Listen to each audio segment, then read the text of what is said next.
Hello, hello, friends. Here we are, episode 8. And to kick it off, we are starting with a question from my DMs. It occurred to me yesterday that I always say DMs and not direct messages. So if anybody's wondering what DMs means, there you go. That's it. Okay, slipping right in. All right, says here, Ashley, I need your help. I'm only 25 and I've been in a relationship for 4 years. Our sex life was amazing for the first year and a half, and then I went on birth control. And I feel like my desire has become less and less, like significantly less. I'm physically attracted to my partner, but I'm never in the mood. I'm not sure what to do next because I know this is beginning to affect him. We're going to talk about that in a minute. Thanks for any and all advice. Okay, so first off, young female here in my DMs.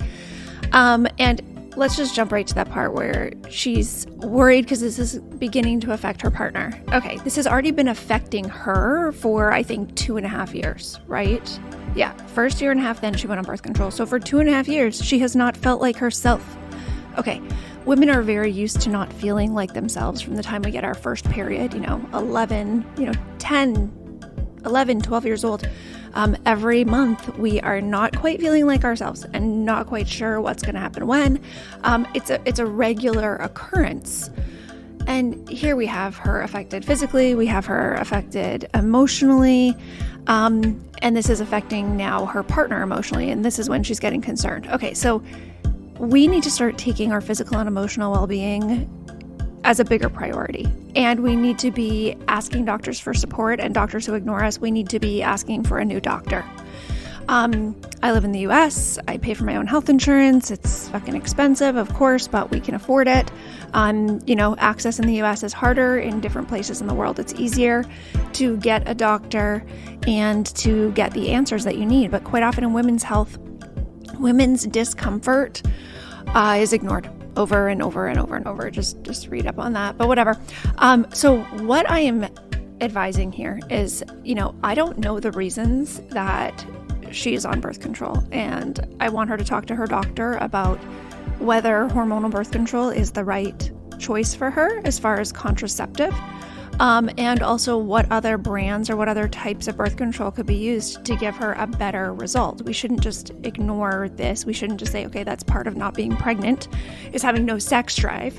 No, it's not an even trade-off for me. We should each be allowed to have an incredible sex drive and also be safe from unplanned pregnancy.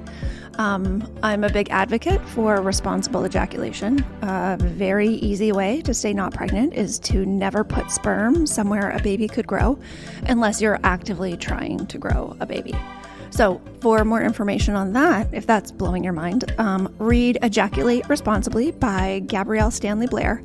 And for the benefits of having a natural period, read Period Power by Maisie Hill. Incredible book that I thought I would get something from, but blew me away. So much information about my body that I didn't know, even though I did have that incredible Canadian public school sexual education in the 80s and 90s.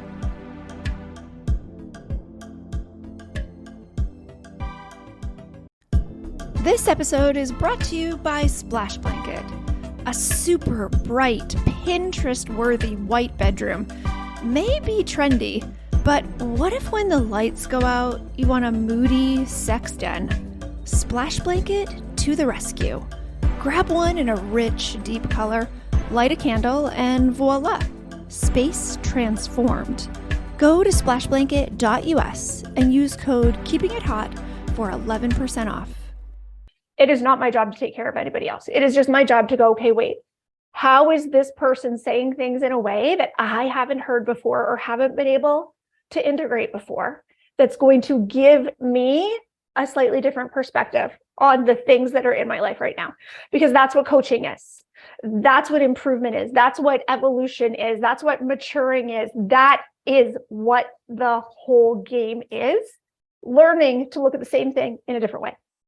In a way that makes more sense, in a way that shows more opportunity, in a way that shows you the different solutions there instead of how big the problems actually are.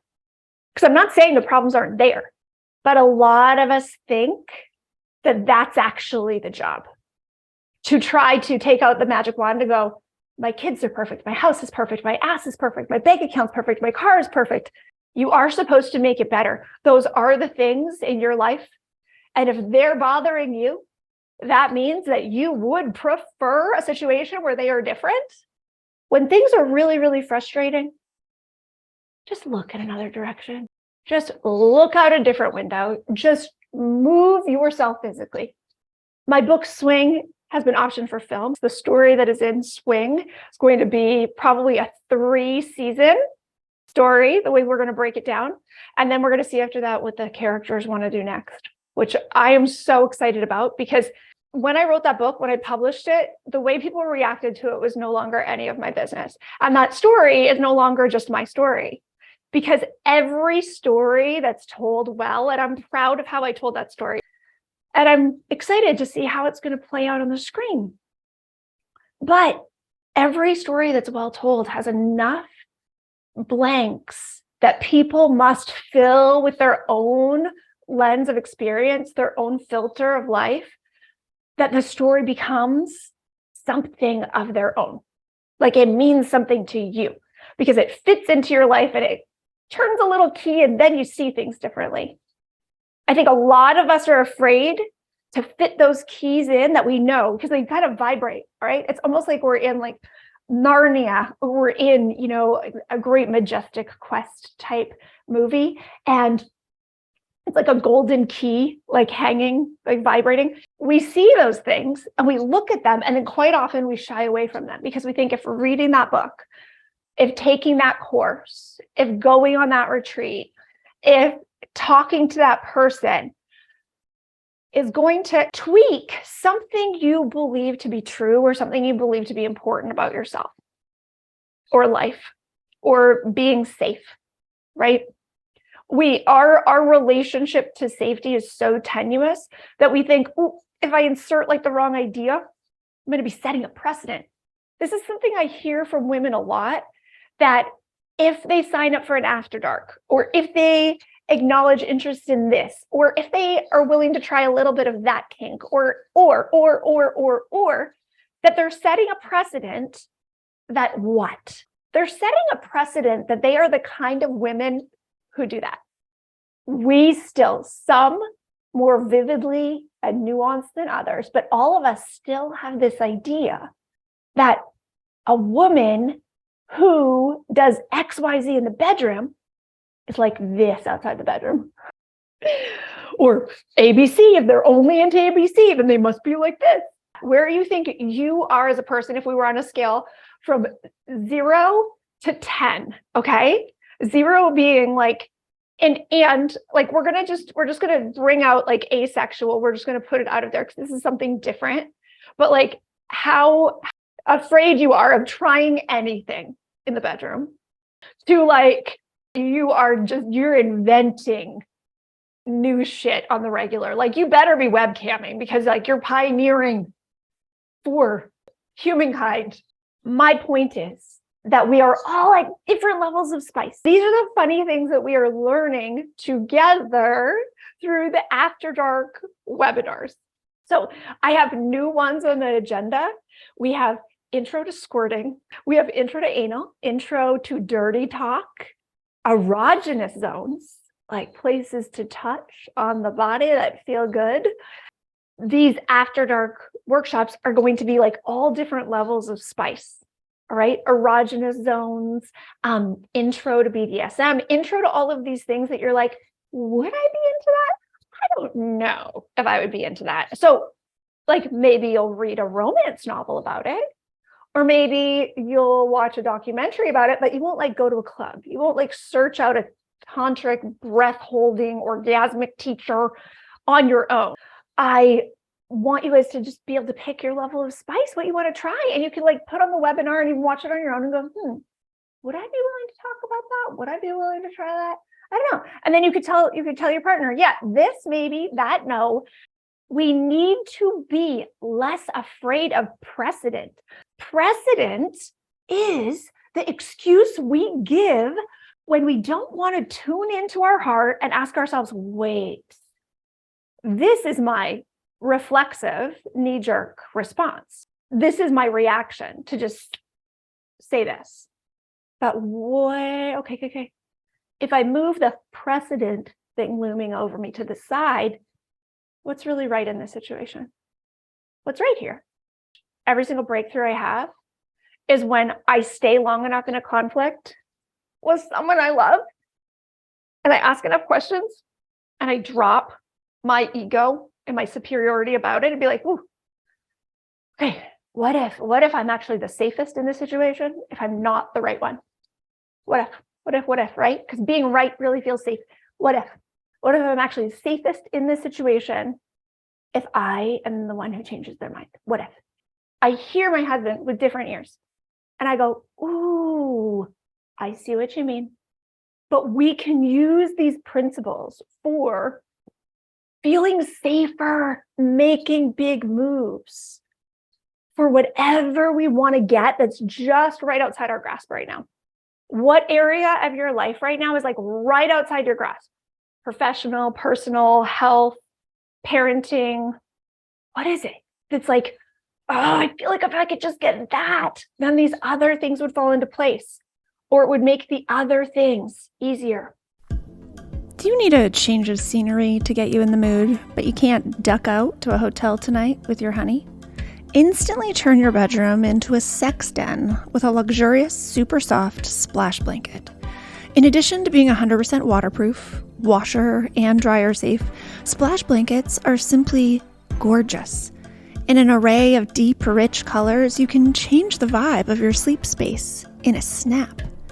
Do you have a white, bright bedroom by day? Turn down the lights, grab a dark, sensuous splash blanket, and light a candle to completely change the vibe. Get yours at splashblanket.us and use code KEEPINGITHOT for 11% off. That's splashblanket.us and use code KEEPINGITHOT.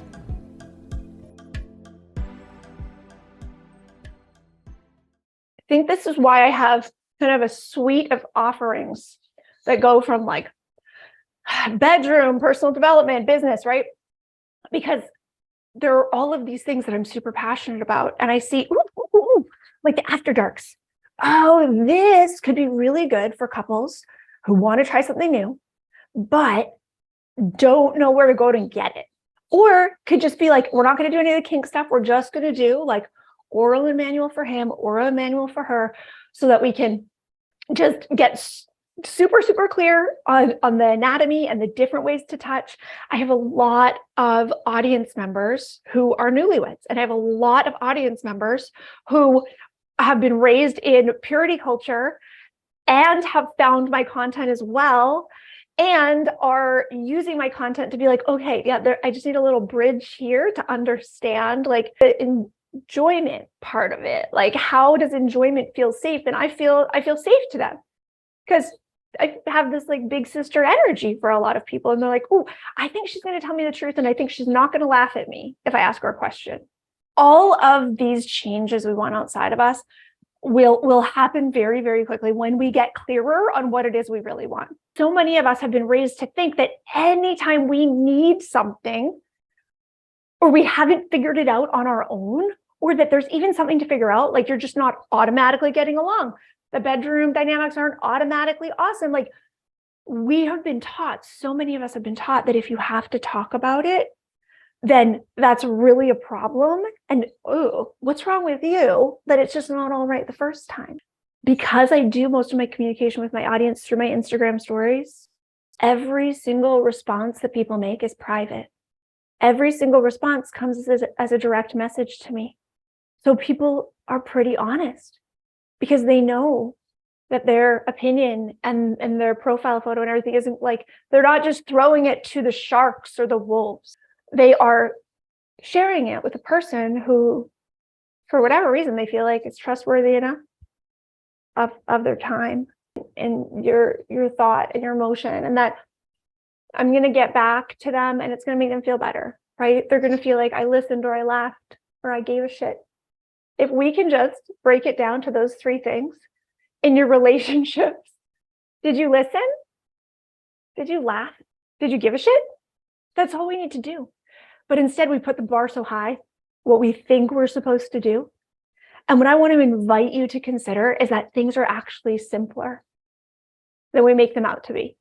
And I've done it the complicated way in a lot of different areas. It gets to be a little easier. I've tried to build my marriage and then fix my marriage in a complicated way. Nobody's got time for all of this shit. If we're actually going to be enjoying life, we don't have time for all of that. If we're actually going to be plugged into who we really are, when we are, time slows down. The good moments stretch out. You're cuddling and you're like, oh God, I feel like I've been here forever. I need to get up and check that work call or, that message. But you open your eyes, you still have tons of time. Those are the moments. Those are the savoring that actually feel like satisfaction. When you feel good, when you are relaxed, and it's almost surprising to you. For a lot of people, it's after orgasm. So for a lot of people, that's why their focus on satisfaction in their marriage or in life is really tied to that physical release. And there are other physical ways that we work that out, right? Some of us through exercise, but some of us through like heavy work, some of us through dancing, some of us we do different things to work out our energy physically. And we should all do that. But I think for so many of us, the feeling better and more satisfied emotionally because you feel safe that the person you're with loves you for you, and you can't really fuck it up and you can't get it done. You can't get it wrong. That you are both just allowed to be there as each other, right? Like your responsibility is your ability to respond. That's all. We're good people. We're here to get along. There's no bad guy. We're not fighting against each other. Your needs, fundamental needs of people are never at odds. We can want things to look a different way because we think we're going to feel safer, but what we're actually trying to feel is safe. So you and your partner, if it seems like they want it this way and I want it that way, and if things stay like that, I'm not happy. Or they're telling me they're not happy, but I'm not willing to do that thing. What you need to do is look underneath what that thing is going to make them feel like, or they think it's going to make them feel like, or they think it means something about them. Those are the two things. If they think it means something, or they think they're going to feel a certain way. And you just need to have enough safety, enough space around it that you guys are both willing to just look into it and go, wait a minute, okay, this soup of this situation. All right, I see resentment over there because we're still talking about it. Yep, you got it. That's resentment. Okay, I see that you have some fear because if we don't do it this way, your parents are going to have an opinion, right? That's part of it. What we're doing when we're pulling this apart is we're not saying, oh yeah, look, you idiot, you're letting your parents boss you around. No, you're just identifying the reasons why this situation is hard for your partner. Because we're both human and we both have this complex emotional soup that we have just been like simmering in our whole lives.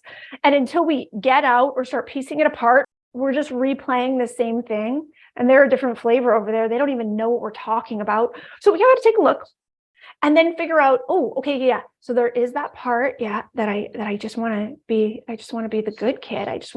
My siblings never did that. So I just want to keep that badge right there, that imaginary badge. But I'm sure it's real and that everybody knows I have it. Just taking a look at it and naming those things. Yeah, I just want my parents to be impressed. So I want to do that. And I don't want her to be able to say that thing about me. So that's why that. And then we start to look at the common threads here. You're worried if you disappoint people that you are worthless. You worry that you have to be perfect. We can tweak that story. Do we just find like some reasons why maybe doing that thing the new way may be safe? Maybe you sign up for the webinar and you send it to your partner and you say, surprise, happy Merry Christmas, happy early Christmas. I'm not sure if you're going to be happy or unhappy about this present, but I got us one of the After Dark workshops and I would like to do it with you. You can watch it on your own first, or we can watch it together, but I just want to watch it together. And we can decide when we're watching it if we're like going to actually engage in anything with each other, because that's what the After Darks are. They're a guided pleasure practice. They start with anatomy and models and different things. And then there's a guided pleasure practice, and you're on Zoom webinar. Nobody can see your name. Nobody can even see how many people are there. It's like so completely private. And then there's some demo with props or a dildo or things like this, but it's not explicit. Your instructor is closed and explaining, and then you just try it.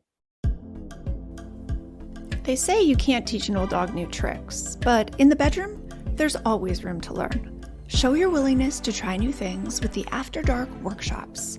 They're private, recorded, guided pleasure practices from trained tantric coaches and sex therapists. Go to keepingithot.com for our single workshops and bundles. Topics include oral and manual for him, oral and manual for her, intro to dirty talk, intro to squirting, secrets of female pleasure, control your ejaculation masterclass for men, and more. Workshops start at $25. It's the cheapest and sexiest date night you can get. Check out the After Dark workshops at keepingithot.com. Whenever someone says no, and whenever someone says yes, I need you to just inquire as to why. You're not going to lose your footing. You're not going to lose your authority to advise next time. If you say, hey, what made you say yes this time? What was it that made you say no? What was it, even though I showed you like how comfortable and this easy this could be, that you're not willing to do it?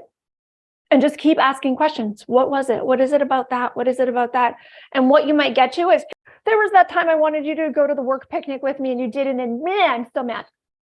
Oh, okay. Okay, well, thank you for pulling that up from, pre-COVID. That thing that you're still mad about. Okay, amazing. Now it's out in the open. And you know what you do in that situation? You say, I am so sorry you still feel mad. Tell me more. Like when it comes up in your mind, what do you think? And this is what I ask myself. What do you think? Oh, they don't love me. They don't care. They're not proud of the work I've done. Okay, wait a minute. I need you to know, like, these things are not true. And let me tell you more about what I see in you so you can understand. When you're in that situation, you don't go to the person and go, oh, no, I'm going to tell you the ways I have shown you that I'm proud. There's nothing to fight about. We're all trying to help, feel more connected, feel happier, feel more joyous in our families, and we're all going at it from different angles. We're all coming from different directions, and let your spouse come at it from a different direction. And if it feels unhelpful, say to them, I see that you're really coming at it from that direction. Please let me know how you think this is going to help, because for me, it just feels like it's agitating right now. It feels like it's like, can you just tell me like why you think this is the best idea right now? And when you say that for the first time, they may think you're trying to start a fight. And so you may say, hey, no. Been listening to this podcast. I've been watching this woman on social media. I've been in this live challenge. And no, I actually want to know, because I think I may be missing something. Because I see nothing helpful about this, but I know there must be, because you are a smart person, because you married me and I married you. The level of goodwill that we have for our partners, and seeing, oh, out of all the people I had met in life before them, I decided that's the one. That's the one for me. So let's pretend like you made the right choice. Even if we pretend you made the right choice and it was actually the wrong one, you're actually going to come to that answer faster. Take the step, register for the thing, buy the book, make the change, and believe that the person you chose, the person you married, is going to be your rock, is going to be the person who helps you get to the next level in whatever you are aiming for, even if their support has not been landing in the right place for a while. Say, you know what, today's a new day. I'm going to take this step. When they ask me what I am doing, I'm going to tell them honestly. When they ask me what I need, I'm going to be honest about that too. Okay, those two things are going to be hard because I've kind of been a little out of integrity. I haven't been as honest with myself and everyone around me as I should have been. But now, today, I'm going to do that. I'm going to say, yeah, I want this thing. I want to try that. I want you to tell me what brave leap you're taking today. Today you're doing it. What action are you going to take? I am so excited to introduce you to my guest today. Aoife Drury is a psychosexual and relationship therapist in Dublin, Ireland. She's worked with couples and singles for over 14 years, and she is here to tell us about the biggest challenges she sees and that her clients face when it comes to intimacy.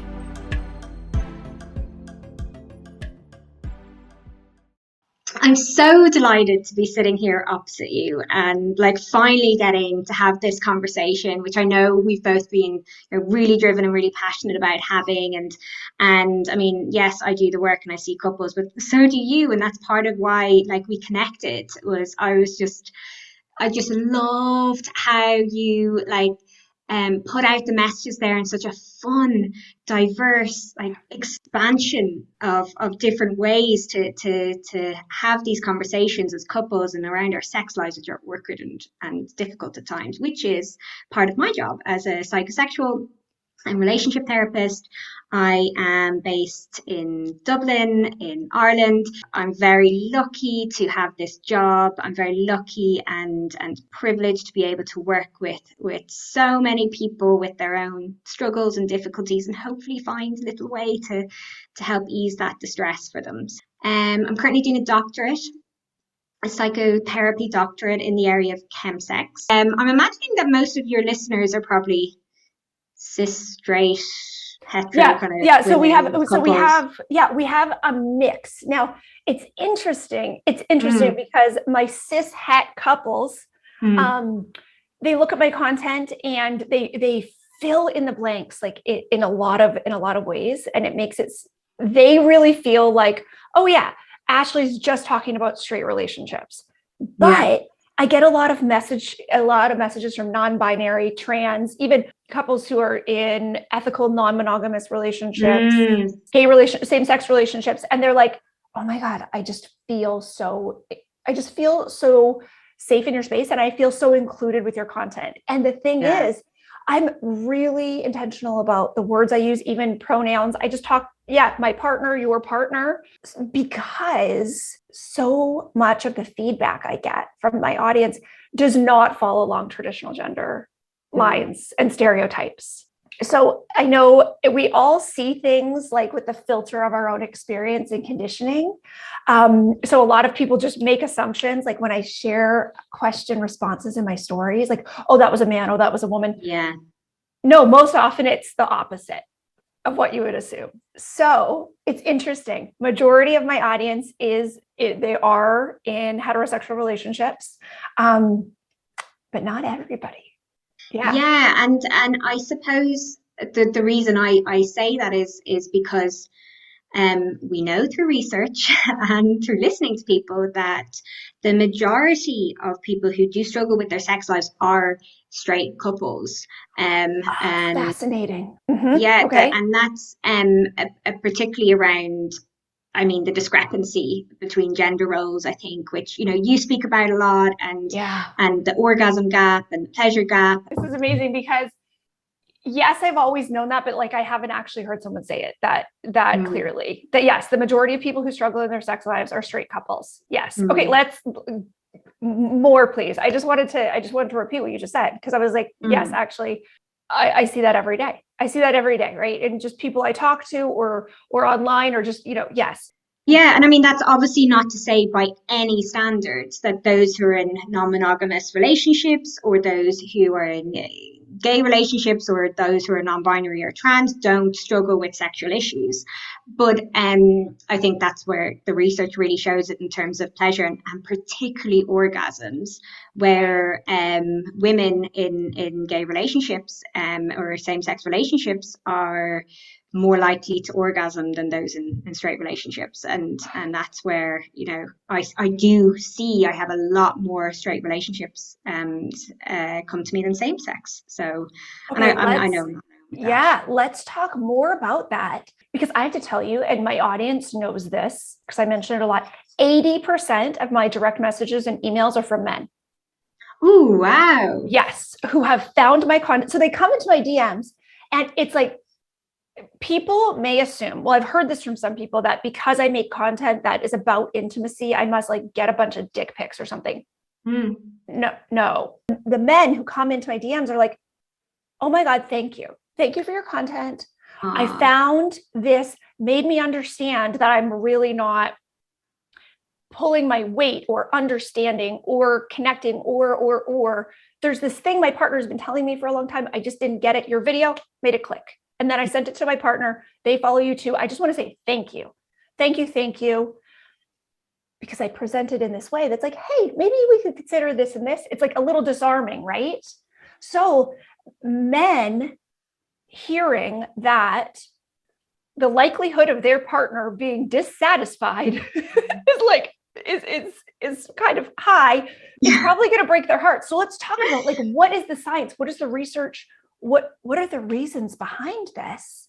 Yeah, and I've done a few podcasts on this around pleasure gap, but also like sexual scripts. And so ultimately, I suppose we're talking about gender discrepancy, we're talking about gender roles, we're talking about the pressures that are on different genders, all genders for different reasons, but also then we're talking about sex education and the total neglection of women's pleasure within sex education in schools. And so, we do, even if depending where you are in the world, if you get sex education at all. Right. So so just for everyone to know, and I was educated in Canada, right up kindergarten to university. And then I moved to the US. I got great sex ed. Did you? Fantastic. I mean, I was always very, very curious about the physicality and physiology of sex. So I like really paid attention, but I understood ovulation when I was 11. So throughout my life, like with roommate situations and friends and teammates, because I was on skating teams always, I was usually the one who, when someone would have a need, I would like link arms with them, walk them to the public health nurse and like get them on birth control or whatever. Partly just because I'm interested in this topic, but also because our sex ed was, I think, really comprehensive Yeah. back in the 90s in Canada. And that just makes a world of a difference in terms of empowering women and also, dismantling the shame and the kind of stigma around having sex or having pleasure or masturbating and all of these things that, as growing up in a very Catholic country, which was, my sex education was when I was 17 in an all-girls school where we had two men from the church come in and tell us about how if we go in the pill, we will get cancer. That if we use condoms, you will go to hell. Like if you have unprotected sex or sex at all, you will go to hell. And of course, you have 17-year-old girls who are on the pill for skin reasons, devastated. There were so many tears that day. So many people were very distressed leaving that room. And I'm not that old. That wasn't that long ago. Okay, and oh my God, the levels of twistedness that, okay, again, I'm so lucky. I grew up in a sex positive home, really sex positive home. I always knew that sex was a fun thing for adults and that adults liking sex was like the most natural, awesome thing. And also, by the time I was 11, I was taking my mom's Danielle Steele books, which I didn't realize this till I was an adult. She never even read them. Her sister-in-law would like bring them over after she was done and they would like just pile up and then I would grab them and read them. The sex scenes were fantastic. So I was 11 and reading through these like, sex scenes written by women going like, oh yeah, that sounds really nice. Like that sounds nice. Over here on the horse, the sex they had, that sounds really nice. Like all these things. They had sex on a horse? Well, I don't know. I think they were like riding together and then I don't know, maybe they went into the barn. But what, you know what I mean? Okay. I don't know. I was thinking, I was like, it was called Palomino. There was a horse acrobats needed. I know. But the twistedness of like, sex is bad. You're going to go to hell or it may kill you and then you're going to go to hell. But then some sort of like switch you have to flip. And this is the thing I get a lot. I get not so much some Catholic, but more evangelical, purity culture, people who are raised in purity culture who then are married and are like, whoa, sex is so hard in our relationship. Like, and they get to this breaking point together where they're like, okay, we can't be happy and satisfied in our relationship with the way things are going. Are we willing as a couple to deconstruct, to unlearn a bit of what we've learned, to like maybe open up new opportunities here? And it's a really painful situation for them. And they usually come to me when they've already, or they find my content when they're already sort of on that path. But I want you to just jump back in where you were, right? All of these messages, all the things we're not taught that we should be, and the things that we are taught that are completely fucked up. And I tell my kids, every family has different rules, and most of the rules in a family are put there because the parents are so scared that the kids are going to do things that are unpredictable. So they're trying to put in as many rules and boundaries as possible to say, like, we don't do these things, because those things are awkward conversations, and there's nuance required in talking about those things. It's safer for silence. I think one of the big things is around silence. We have to make up. We have to fill in the blank. We have to fill in this blank, and children filling in a blank of something that is silent, that we don't speak about, doesn't feel positive. It feels shameful. It feels bad. It feels wrong. It's and I'll get in trouble, you know. And it's one of those things where we have to then recognize that how a child skews that to fit their narrative around whatever it might be. But if we're talking about sex, which is already happening behind closed doors, you know, in the bedroom, when lights are off, it becomes a very difficult, painful and fearful experience, particularly when you have aspects such as cultural or religious factors that perhaps are there as like little narratives or little stories that perhaps started so much younger than that sex education at 17. Right. And your own curiosity. So I was super sexually curious about my own body and just how things worked from such a young age. But then I grew up in a family where, like, you know, I knew for self-pleasure, it's like, go do that in private. When there's sex ed at 17, I would basically say there was no sex ed at all, right? Ridiculous. I mean, most of us had sex by that point, so I was like, lost cause. Yeah. God, exactly. And I think that's how, when I was raised sex positive home, and like I just always had this certainty of like, oh yeah, like my body is like craves pleasure, is like can like get to pleasure, like, right? All this, like I had this confidence. My sexual experiences have been really positive because I went in with like really with this like command of the situation, sort of, right? I had like no idea that maybe my partner, the guy I was with, should direct it or anything. So yeah, so tell me more about this, because when people come to me with these kinds of stories, I'm like, I really try to feel into it, but it is also really different from my experience. Yeah. And they need so much support. So yeah, what does the research show, and what do you see that just exacerbates? Absolutely. And I think it's part of, it was funny because I was looking at your story earlier where you were you spitting a salad? Yeah, shaking it. But shaking the salad. And you said about the Kardashians, and I watched it the other day and it killed me because they kept they were talking about their little, I'm actually wearing one now, what do they call little bodies? One of them, I'm so bad, sorry, but I think it's Chloe, and she was talking about how the skims need to be made bigger for the vagina. She kept saying the vagina's popping out, like you can see my vagina, and I was like, it's a vulva. It is, right? And it's this kind of stuff, because we really disempower young people if we're not giving them the anatomical words to be able to use and feel comfortable with it. So there's still this level of shame and misinformation by using the incorrect words, which of course is actually more harmful if we think about if there is an actual issue with the vulva or a vagina, being able to articulate that to a doctor, but I was just like, have we not moved past this? It's so interesting because like in the sex scenes in my book, for vagina, I use the word vagina. For penis, I use penis. Like even in these sex scenes, and I had an editor say, it seems like a very clinical term to use in the situation. And I was like, but that's what I call it. That's what we always call it. So, but the thing about vagina is for a while there, right? Like Oprah, Grey's Anatomy, I think like we're calling it vajayjay, right? Yeah. Like that was their way of like being really brave, like talking about women's anatomy. Ease our way in. Vajayjay, what the fuck? You know what I mean? And like, I don't know, it takes like all the strength out of the term as well. To actually just say, Chloe saying vagina, vagina, vagina, probably thought I'm being so progressive.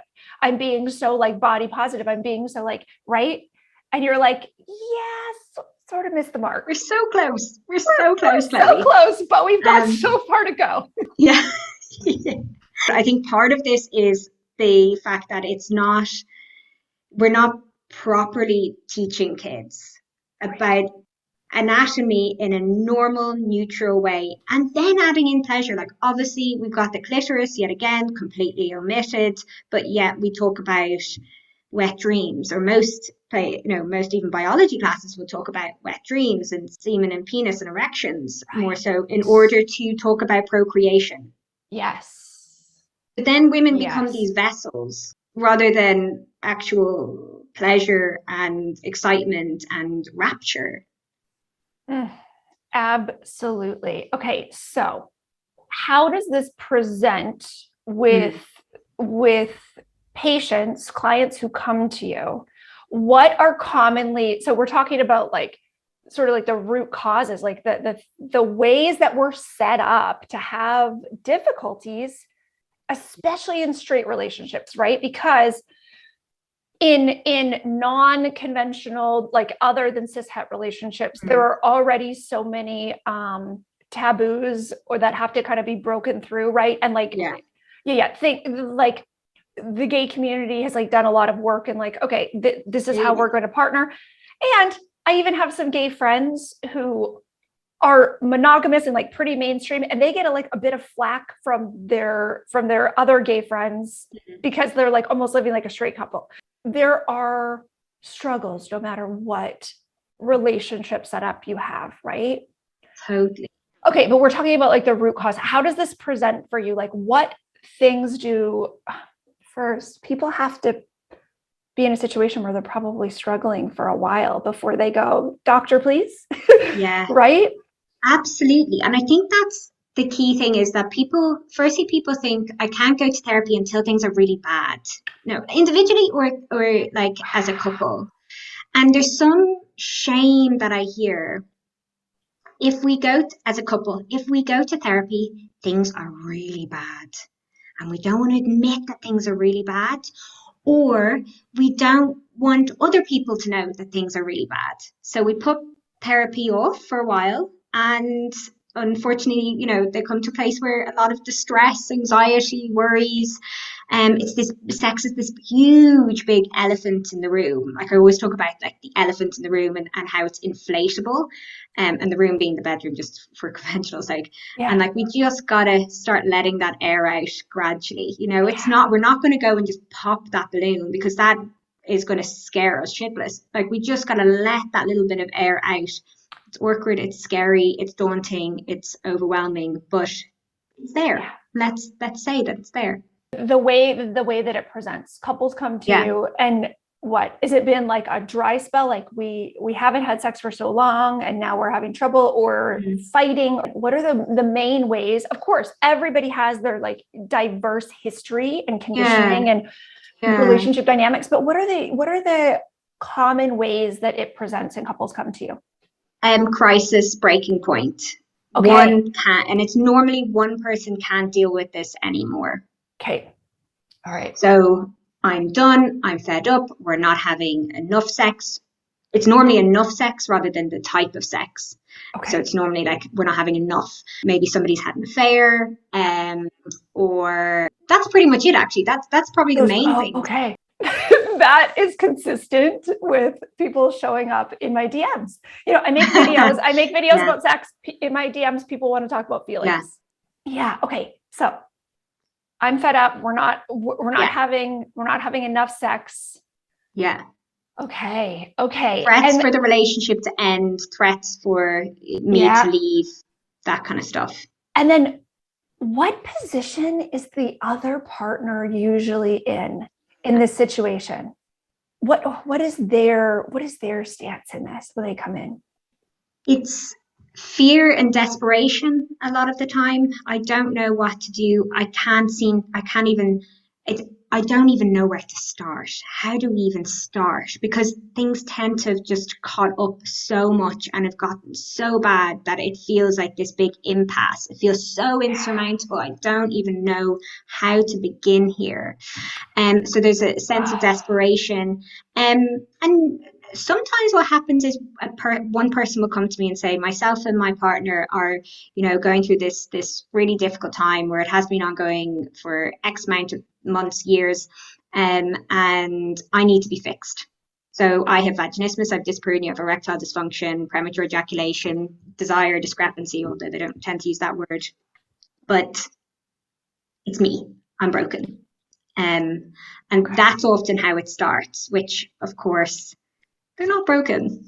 Nobody's broken. They're not. And we just, it's sometimes somebody needs to see me individually, and I say, okay, well, I think this would be good couples therapy sessions, if there isn't trauma or something that maybe need individual work. And then when people come to see me together, the first thing I talk about is blame. Yeah. Okay. Let's talk about this. I am a perfectionist in recovery. So self-blame is usually my game. Okay. Self-blame, which leads to like a lot of codependency and things like that too. But, how do you talk to a couple? How do you talk to a couple about blame when they come in and like, you need to just turn down the thermostat on like the heat in that relationship, right? So we can start to maybe be heard, right? Yeah. And I think this is where empathy is so key. So for me, in my role is to try and understand both perspectives. Yes. And then help them understand each other's. Yeah. Because, in the old Gottman kind of, they've turned away from each other. So how do we get people to turn back towards each other? Yeah. And that being so important to, bring down the blame, but more bring down the shame that's correlated with something wrong with me, something wrong with you. And go, okay, well, if we're here in couple therapy, this is about teamwork and collaboration.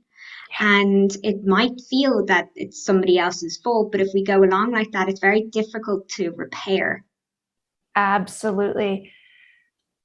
I spent 23 years teaching teenagers how to get along with each other. Mm-hmm. Okay. So I feel like I'm like a teamwork and cooperation expert. Whatever's going wrong, there's possibility for fixing it, right? Like sometimes I have skaters lifting other skaters or this or that. It would be really easy to point the finger and go, her, she's not. But hey, as a team, as a unit, this is not working right now. Yeah. These are the things we're going to try. Okay, go try it. These are the things we're going to try. Go try it. These are the things. And just like that flexibility in finding cooperation, finding, right? And just that trust, like we could try something else. So in relationships, when they're not going well, very few of us have had it modeled to us, especially in a committed partnership with two adults, like a committed romantic relationship with two adults, how they work through things, right? Like our parents would talk about it privately. Some parents would like fight or whatever. That didn't really happen in my house. Like I just never really saw how they work through those things, right? So when people come to you and they have like so many possibilities for how they saw these kinds of things being worked through or not worked through. What are the basics? Like, where do you always start with that blame conversation to try to just get some footing, so then there's possibility? Yeah, such a good question, and something that gets me very excited, and I'll talk about this in a minute. I mean, firstly, the first kind of antidote is something like the paraphrasing exercise. The paraphrasing exercise is kind of a non-confrontational way of engaging with communication with each other by active listening. Okay. And it's something that, I mean, and if you do it even with your partner in an argument, it's like you can seethe in it. But you kind of have to hold through and just kind of breathe through it. So basically you would be sitting opposite each other, and you would bring up something that's happened for you, and you would say, this is how I feel about a situation that we went through, and I'm finding it really difficult, and whatever it might be, it's left me feeling triggered or upset.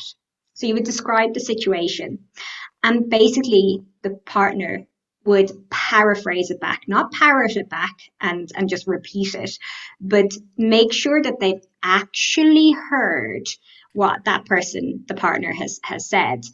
And then you do a check-in. Is that right? Have I got that? Did I miss anything? Do I want to fill in the blanks? Do you want a little bit more? And then the partner, you have this opportunity to phrase it back. And then you switch roles.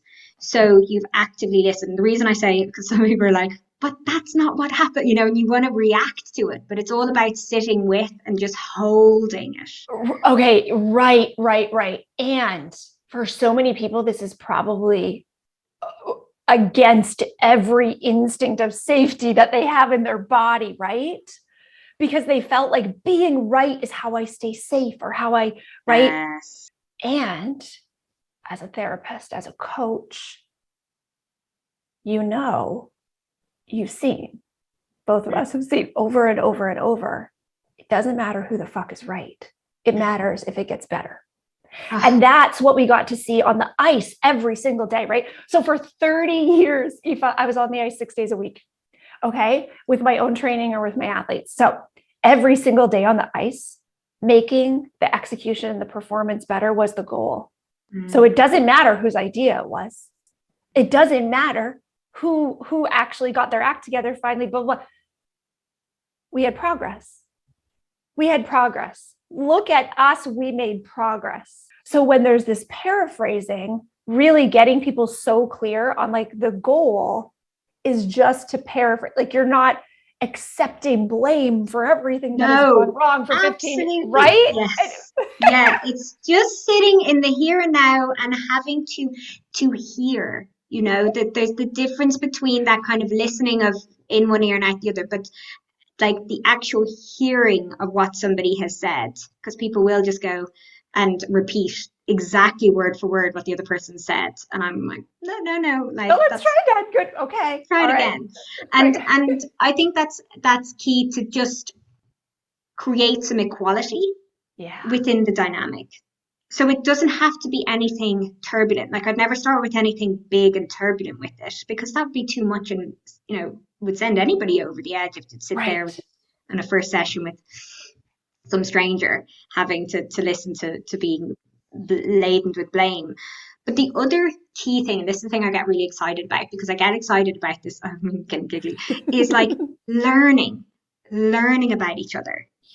And like whenever I have a new client, I love all my sessions, but my first few sessions are so exciting, because I'm like, I have this human in front of me who I don't know, and I just get to explore with them their life, their upbringing, but who they are, what their experiences have been, what that's been like for them, what's their pain, their trauma, their challenges, and what are their achievements, and what do they love, and their values, and all of those like really kind of multifaceted things that we have that are like stories about ourselves, and stories that we may not even share.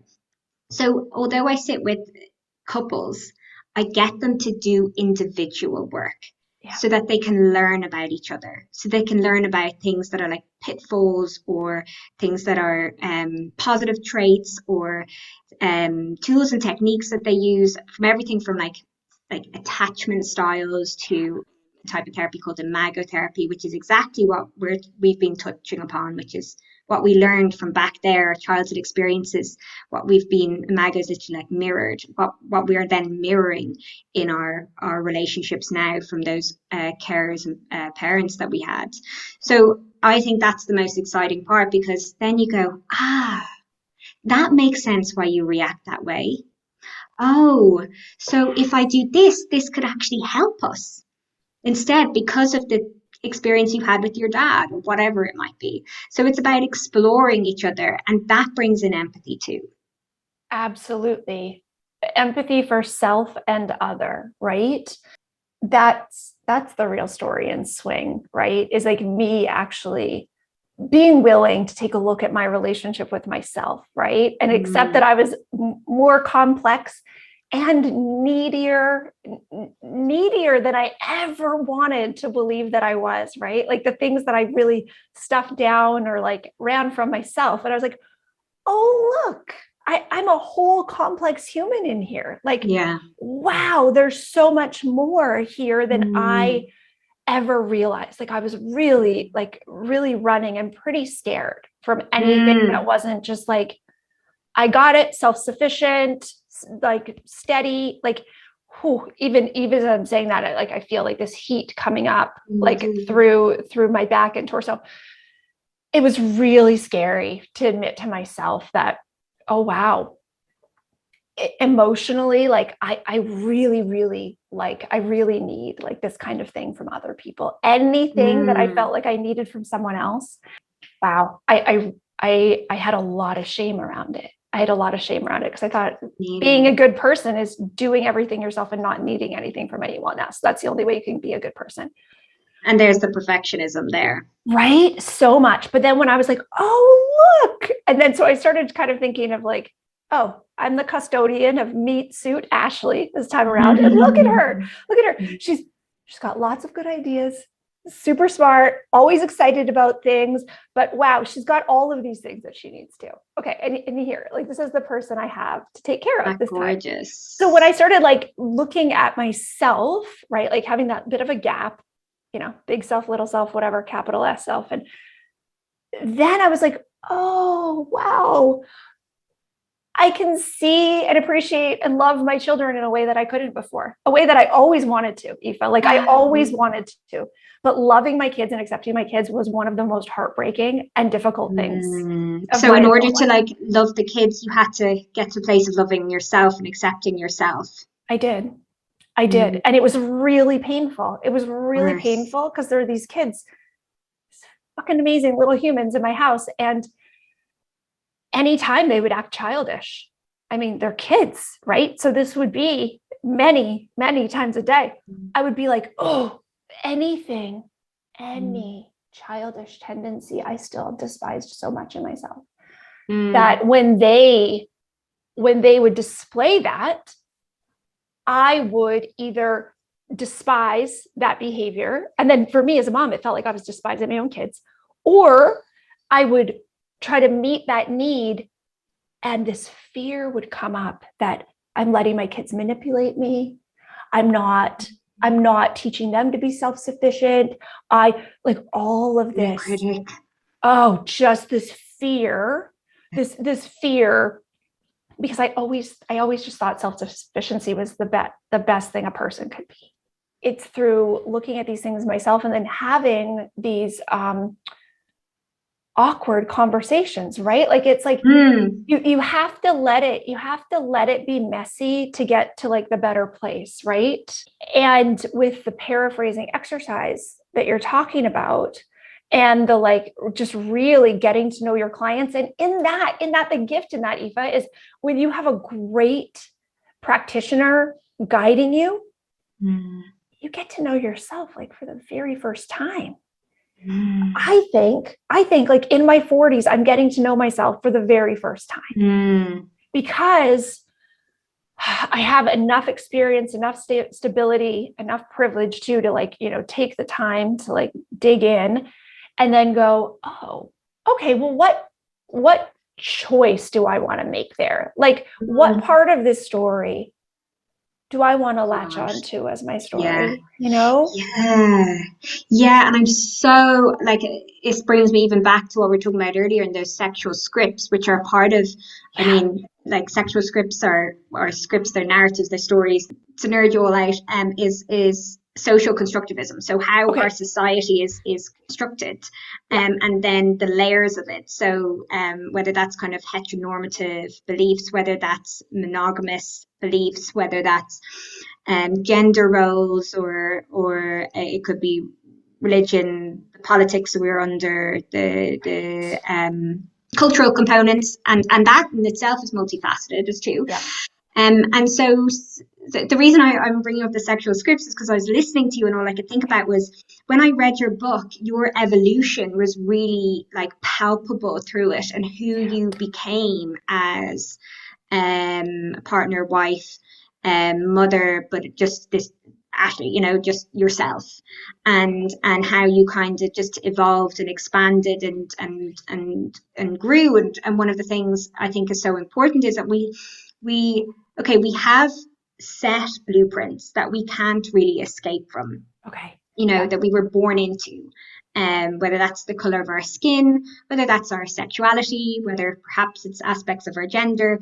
But these are also then things like, of course, society, and maybe, financial backgrounds, and then traumas and whatever else happened to us. But when we get to a point of recognizing that we can actually rewrite those rules, when we can actually reshape and use that pen to make that next chapter, and as you said, have choice, we can create our own story and our own book. And so maybe there's aspects that have been imposed upon us, and maybe we weren't quite, awake yet to be able to recognize what stage and what was happening to us.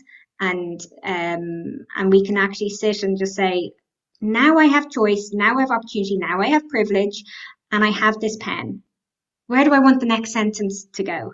What do I want this script, play, like book to look like? For this reason, Aoife, I wish everybody wrote a memoir of their life or a memoir of their marriage. Anybody who has to do innovative or creative work will understand this. But taking the experiences that happened and then deciding how to weave them together as a story. It is this act of choice and meaning making. Like, what are we going to make this story mean for us? But we all get to decide, all right, what threads am I going to pull out and go, these are actually the most important parts because they mean this to me. We all have that choice. Right? We all have that choice. And I don't want to gaslight here. And I don't want to spiritually bypass and like, oh, whatever thing has happened to you, you can just choose. No, I actually used to have more of a mindset of like, oh, things will only influence me if I want them to influence me. Like, I used to have like this manifesting kind of. Yeah. And this like part of the self-sufficiency perfectionism is like, oh no, I can control. It's this control thing. So actually surrendering more to like, whoa, okay, traumas have happened. And since I've been willing and went through that experience of writing, swing, that openness and that curiosity of like, oh wait, what is that little thing that's they had that story. Okay, wait, what is that? From when I'm 11, I've had so much clarity on real traumas and things that happened in my life that aren't even in swing, that all of a sudden are like, and now you're ready to see this. And I go, golly gracious, look at that happened. Right. So there's that meaning making. Okay. And rewriting our scripts, right? Like, so what are the first steps in realizing what the scripts are or what the what the assumptions that you are operating from may be, because they're probably different for each person in the relationship, but we just assume everybody has the same programming or like blueprint that we do, right? Or like, so what are the ways of figuring out what the scripts are to begin with? They're so unique for all of us because we are unique and our experiences are.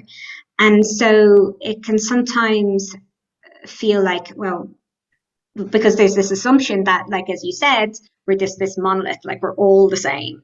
And when actually, when we break it down with the individual aspects that we have, even within a family dynamic, like my experience is going to be totally different to my sister, who's 12 years younger than me, you know, Right. like her whole life experience and parental dynamics that she would have experienced just because she's my sister doesn't mean that she will have experienced them at all in the same way. We would not view our parents in the same way or whatever it might be.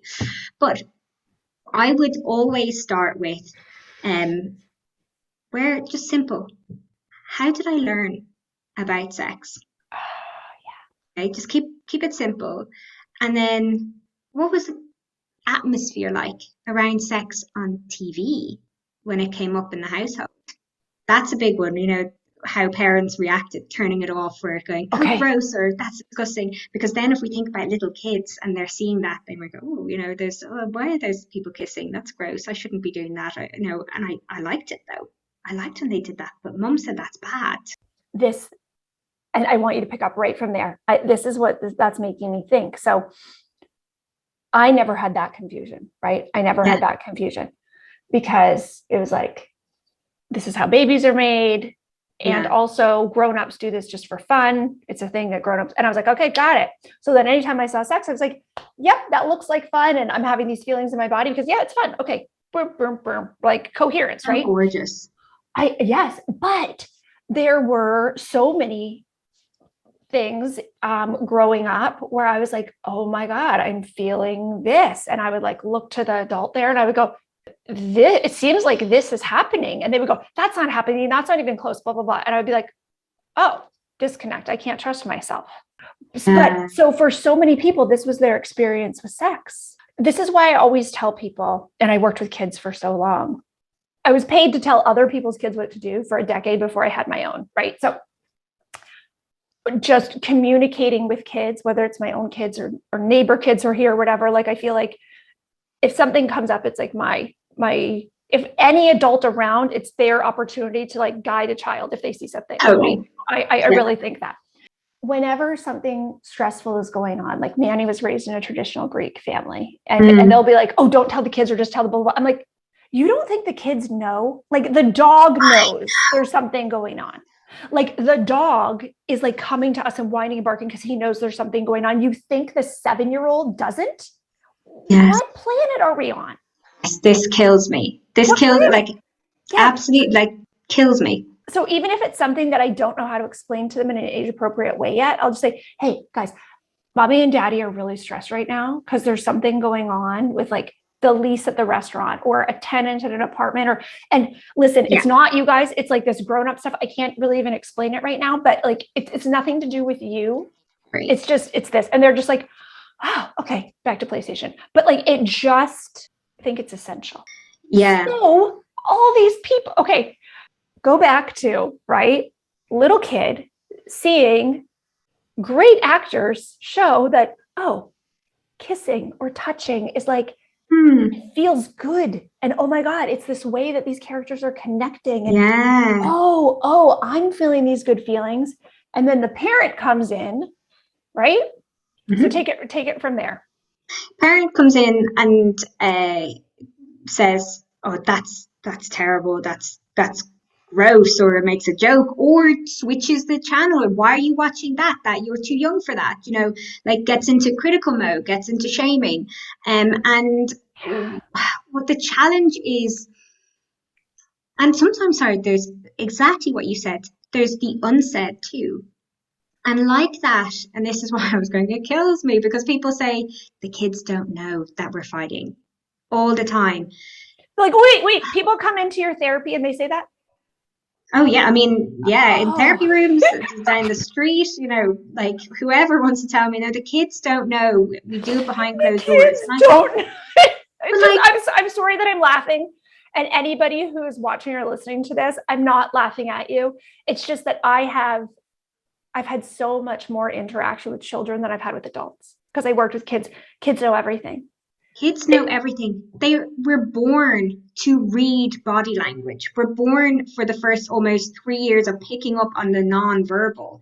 Yeah. And even that hostility between you, like I always think, and that's something I hear so common with people is talking about the trepidation, the eggshells in their house. So nothing was said. And there's a lot more cultural factor to this stuff in Ireland, I think, where people don't overtly have rows, have conflict, And so it is definitely a cultural factor, but sorry, it's also global.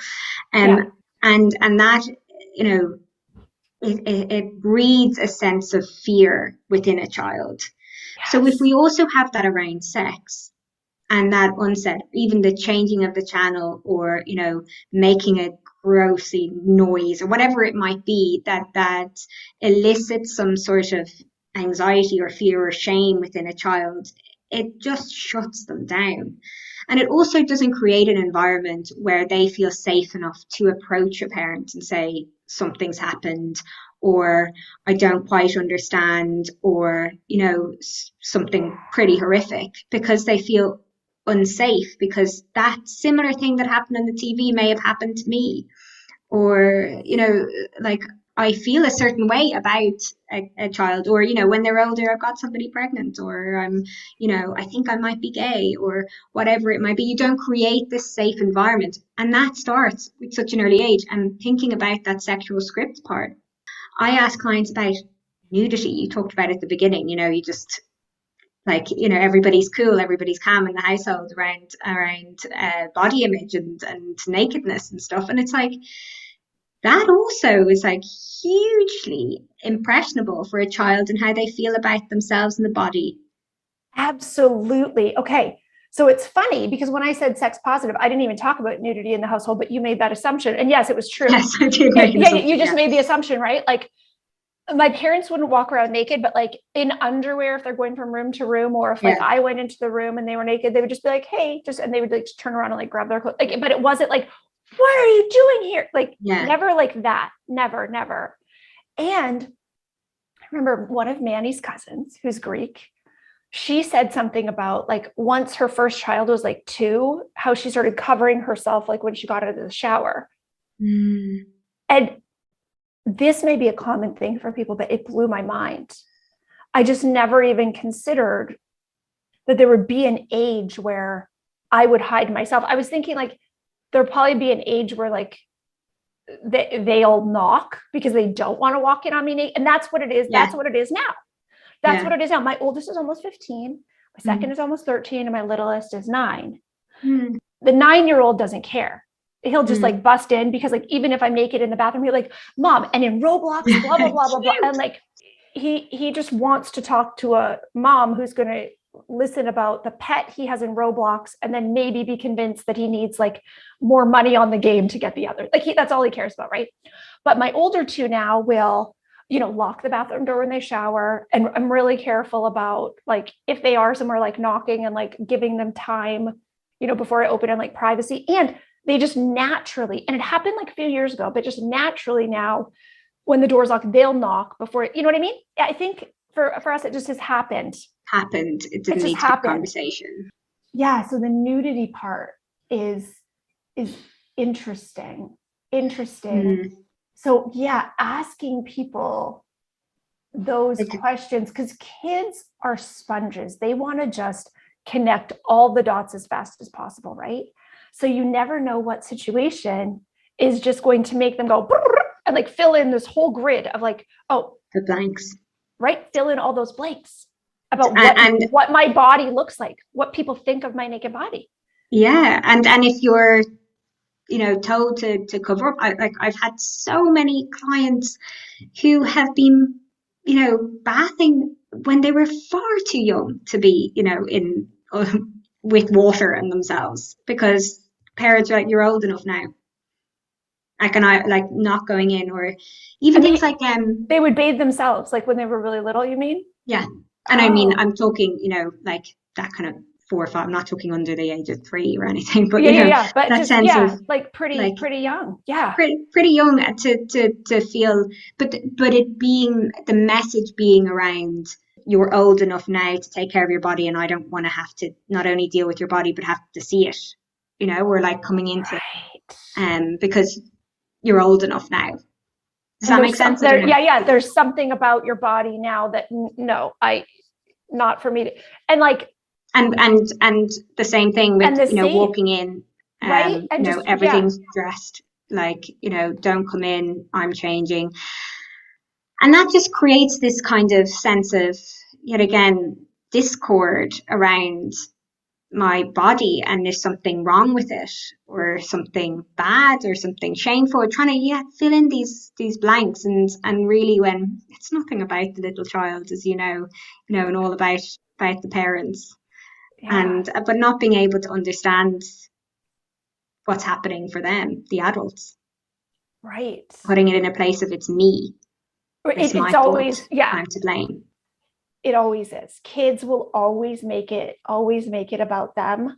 And that's the funny thing, that the assumption that a lot of people get wrong about kids is that kids don't have the maturity to take responsibility.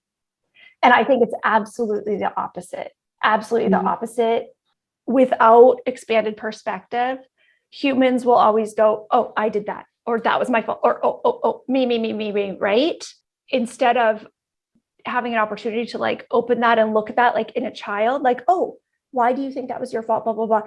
What we do is just compound on them. Like, you need to take responsibility. You need to, you, right? And it just like, it just shores that up. Like, until people end up in Zoom with their partner across from you going, help, right? Yeah, and it's so sad. Like, I do hear a lot of very heartbreaking stories, I'm sure you do too, through coaching, is the real distress that these little kids are going through. Like the little, you're talking about like little Ashley, these little, what did she go through? And just reading like, what might that have been like? But so often it's kind of minimized or dismissed as it not having affected me. That was so long. It didn't affect me. Absolutely. And I wish it didn't affect me, but looking more and more, I'm like, oh, it did. And now I know why that thing is hard for me now. And that's okay. And right, there's like so much opportunity when we have that willingness, but you have to feel really, really safe. So what are the things that you do with couples? What is the homework, or is it, are there exercises you work through with them, or are there things they do on their own? What are the practices to start feeling more comfortable and just opening up? Well, not even feeling comfortable in terror, like going into the things that feel like we can't it's not like, oh yeah, I just want to feel more comfortable. It's like, oh no, having this willingness to go into the scarier conversations or the uncomfortable situations together as a team and say, you know what, maybe if we talk about this, we're not going to die. Like maybe there is some opportunity here. And people feel they are going to die. Like sometimes they do, don't they? Right? Oh, it's like, I cannot believe you were making me do this. And I always say, it's going to be awkward. It's going to feel a bit weird. Like, and I normally use like a metaphor of dancing. Like if you've never really had a dance together and you're sitting there and you're going, oh God, do you want to dance? Okay, fine. Like we have to dance. This is super awkward, and maybe we're supposed to be doing the foxtrot and I've never done it before, and it feels just like, oh my goodness, oh, so insurmountable. And you're going to trip over each other's feet and you're going to bang heads and whatever. But the most important thing is humor. The most important aspect is having a bit of a laugh and having fun together, because I am such a believer in that. I'm such a believer that can diffuse so much and tell us so much as well. And so one of the tools that I use, I suppose, is the age-old sensate focus. So Sensei Focus was developed by Masters and Johnsons in the 1960s, and it's a great program, but it was written in the 1960s. Yeah. So it needs to be altered, and it's quite descriptive, which is fine, but it's quite a lot. So often people like it would have been written with the idea that women would have been at home and, you know, ready for the man to come in the door. So there's like, it's depending on the couples. Just like home and waiting for sex all day. Yeah, yes, with a little apron on. But it's quite dated in many ways, but it's great as a foundational tool. And I write my own, like I still call it Sensei Focus, but it's kind of 9 weeks. I just have like this template, and then I adjust it to every couple, because some people will be uncomfortable with oral sex, or some people might feel like have an injury, and so one of the big parts are like massages. And so if you've got issues with your arms, or strength issues, or maybe there's aspects of disability, I've also had people who have worked as masseuse and don't want to give massage because that's part of work, right? So it's like, so it's about trying to be a bit novel with it. So it's about a 9-week program, and basically what Masters and Johnson didn't know at the time, it's like mindful sex. It's about being in the moment.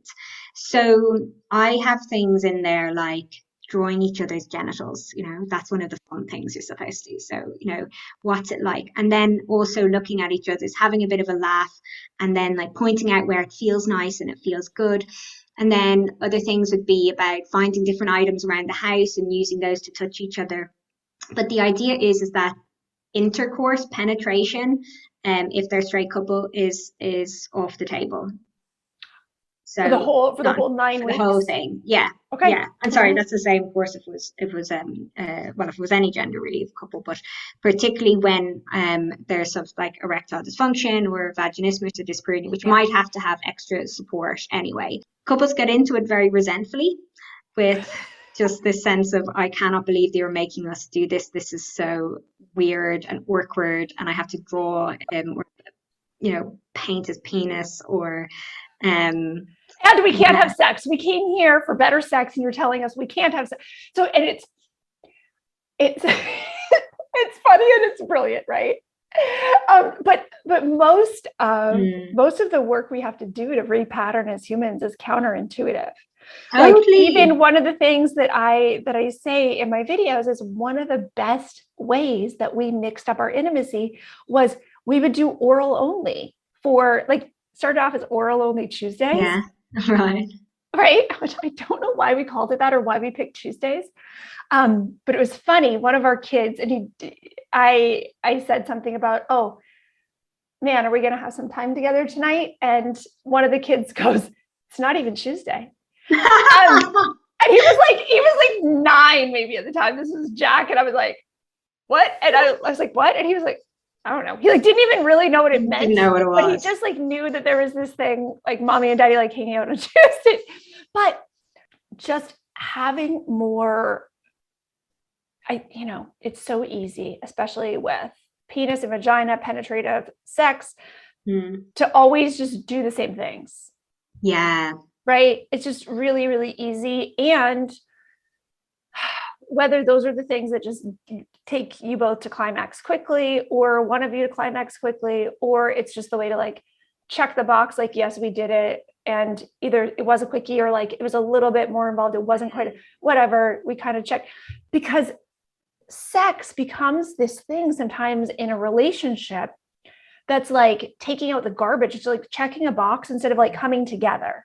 Yeah. Right. It's like, yeah, like a requirement for a happy marriage. And I don't get these questions. I don't get these comments very often.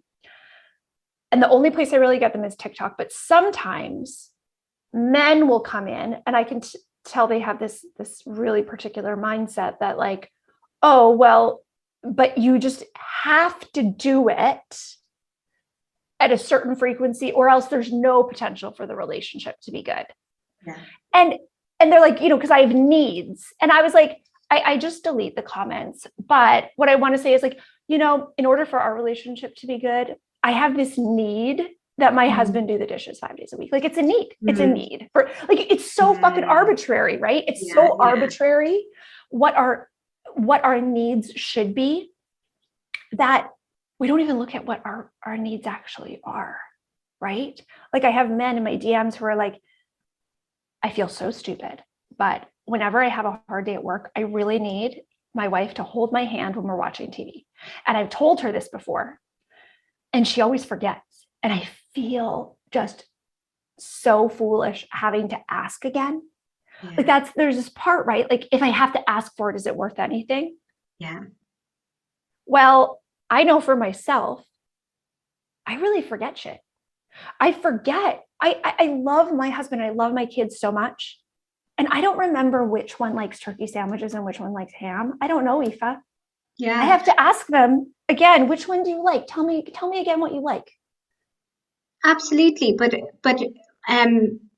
the things don't become less valuable because we have to ask.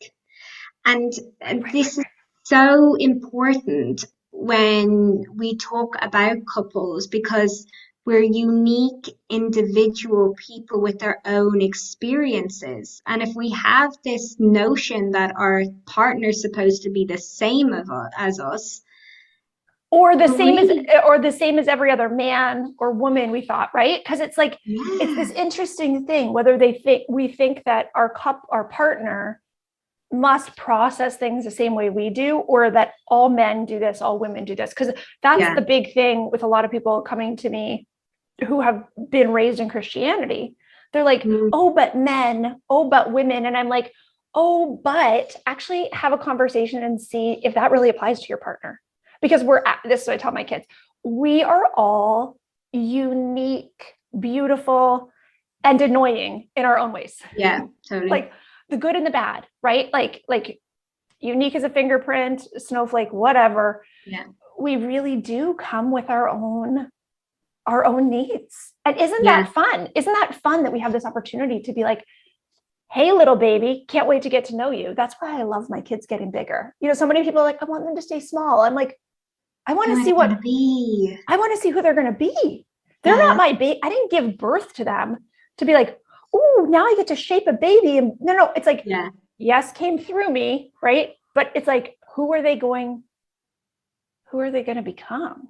That's yeah. And I love that excitement and it does tend to happen when there's a shift in that, like, first initial sessions with couples, and they're coming in and they're frustrated and they hate each other, and they're at or somebody's distressed and crying, and you get to a point of where they suddenly realize, wait a second, you're quite interesting actually, and I'm quite interesting.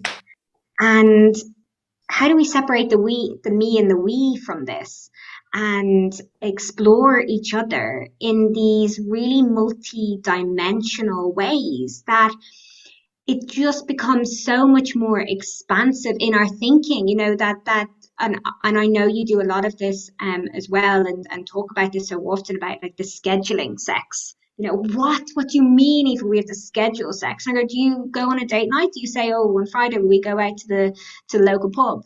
Yes. Why is it any different? Why is this like, why do we have this belief that it has to be spontaneous? And if it's not spontaneous, then there's something wrong with us. Right. Like, and if we're not having it all the time, it's something wrong. Right. And that's why I never talk about frequency. People may listen to this and go, oh, yes, she does. Go find it. No, I don't. People may overlay their own things around frequency. And if people ask me in DMs, sometimes I'll get into a conversation about it. But I'll be like, there is no normal. There is no normal. It's quality over quantity every time. It is absolutely. Okay. And I love what you just said about realizing that your partner is a really interesting person, and so are you. It's so easy. So my partner and I have been together 20 years in August. It'll be 20 years. I've learned more about him, and he's learned more about me in the past 5 years than those 15 years before. It's fascinating because we met right out of college. You would think like, oh, okay, this is what's happened. And then now this is, and like that we would just have this understanding of each other as we go. But I mean, you know more about this than me, but our childhood, the way we are raised, all the things that happen before we meet, I think don't really become clear to us until like you can't process, make meaning of it, learn it while you're going through it. It's like during that other phase in life that you're going to go, oh wait, and that thing that happened when I was 11, oh yeah, it taught me this, and I want to look at like, is that really true? Is that really true? So it's the growth, isn't it? Like there's just this. It is really growth, and so often in relationships can feel stale. It can feel like you and your partner in the relationship are like stale bread. Like it doesn't have that same juiciness, that feeling, that passion, that whatever at the beginning. And so it's so easy to think, and I've done this, Aoife, oh, it's because I didn't pick the right person. It's feeling stale. It's kind of expiring because I didn't pick the right person. So maybe I need someone else. Oh, maybe. And here's the thing that I'm just realizing right in this moment. So in my book, it was Brad, right? When you are connecting on that level with a new person, really, I think what it opened up in me was this potential to sort of reinvent myself, to decide, okay, what parts of me do I want to lead with? Like with this person who doesn't know me, there's this opportunity, right? To be like, oh yeah, I'm Ashley. This is important to me. This is important to me. This is what I'm good at. This is a funny story, whatever. You get to like present in a new way. Yeah. And what if we could do that with our partners? What if? And that's what I came to in my marriage now. What if we could just get to know each other as who we are now in deeper versions than we ever knew when we first met?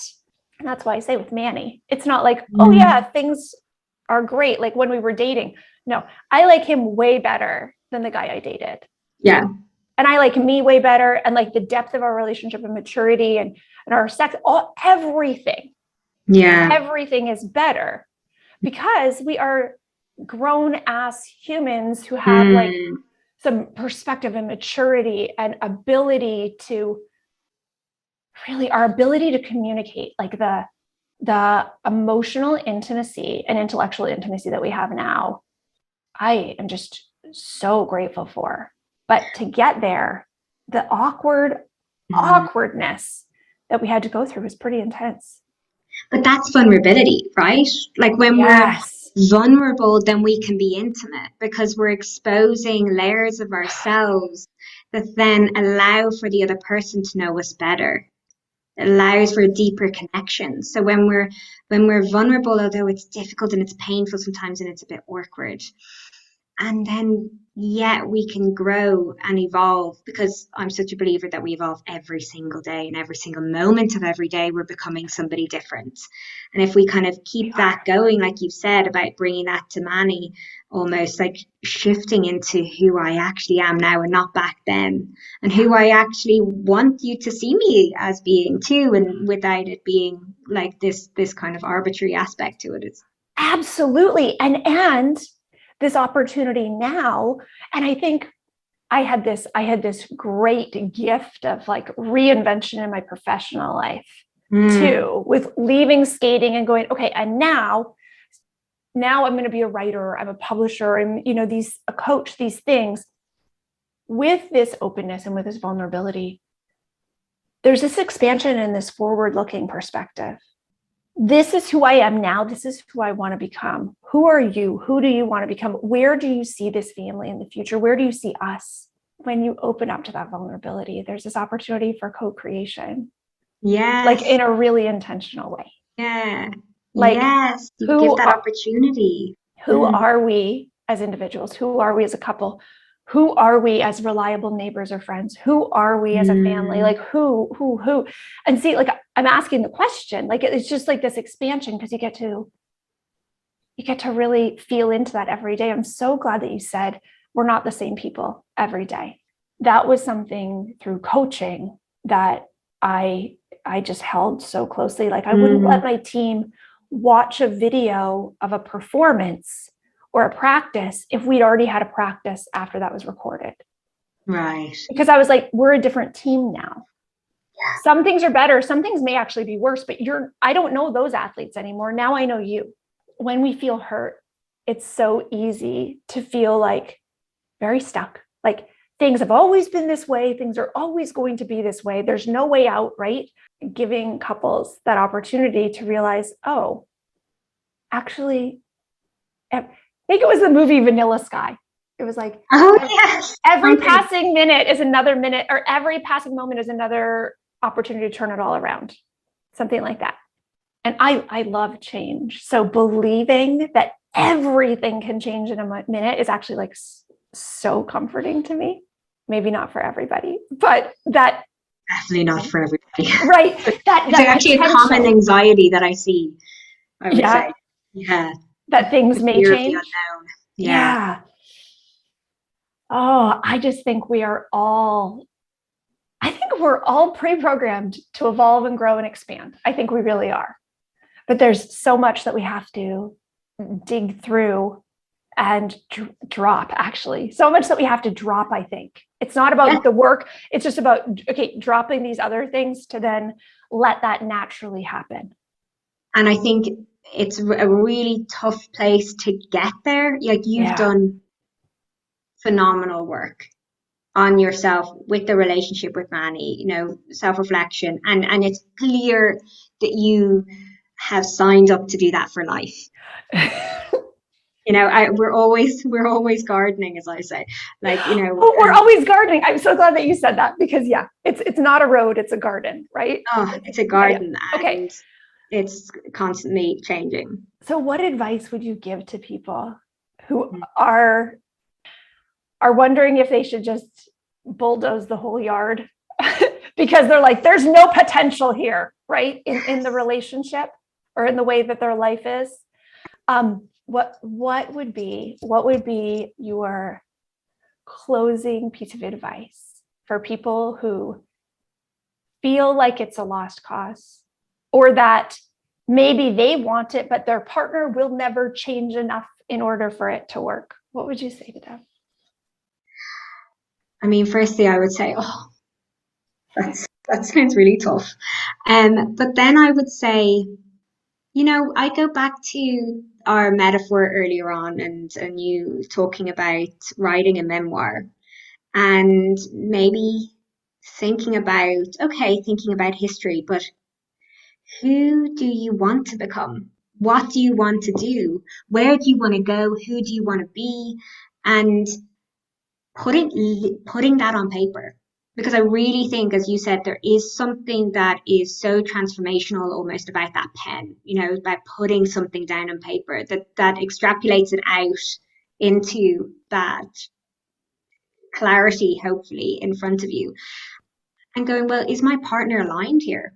Like, is my partner aligned with the same values that I hold, the desires and passions, and perhaps where we both want to go, where I want to go? Because ultimately, as much as I'm a couple therapist, I will always say to couples, like, you need to look at yourself first. Yeah. And not only because we all bring baggage into relationships. We're all human, so we do that. We have our own issues, but where do you want to go? Because actually this is, as far, depending on what you believe in, this is your only life.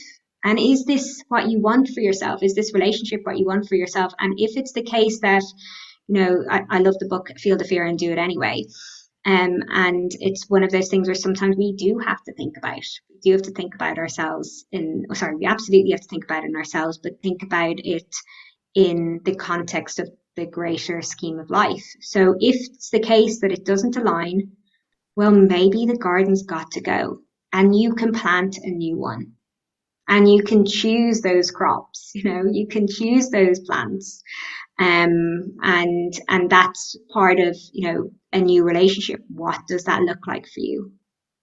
When I'm thinking, when you said that, sometimes the garden's got to go and you have to plant a new one. That can look a couple different ways. Maybe you're planting that garden by yourself. Maybe you and your partner are saying, we're starting over, right?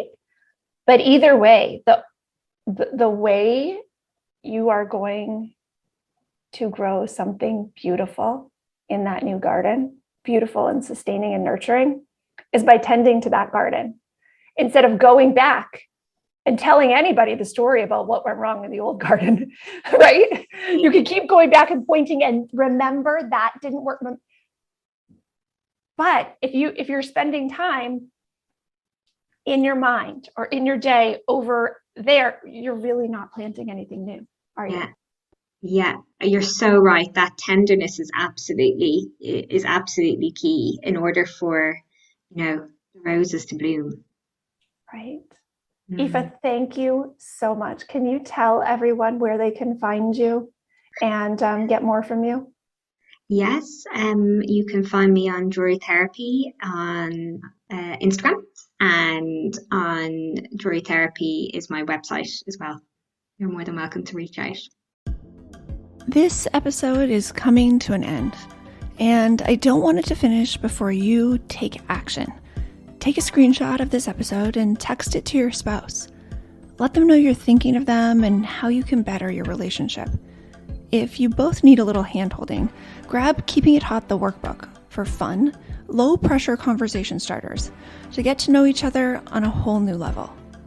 Or if you want to rip the Band-Aid off, if you want your dynamic with your partner to take a leap forward while you also dig deeper and fast, read Swing. The audiobook is on Audible, and I narrate it. You can also request the paperback or the ebook from your local library. Whatever action you decide to take, be proud. It takes courage to move the plot of your story forward, even just a little bit, and small steps every day really do add up. Keeping It Hot with Ashley Renard is a production of Manitoba Woman Media, produced by Elizabeth Krause. Original music by Echo Drop. Production assistance by Lauren Petraglia.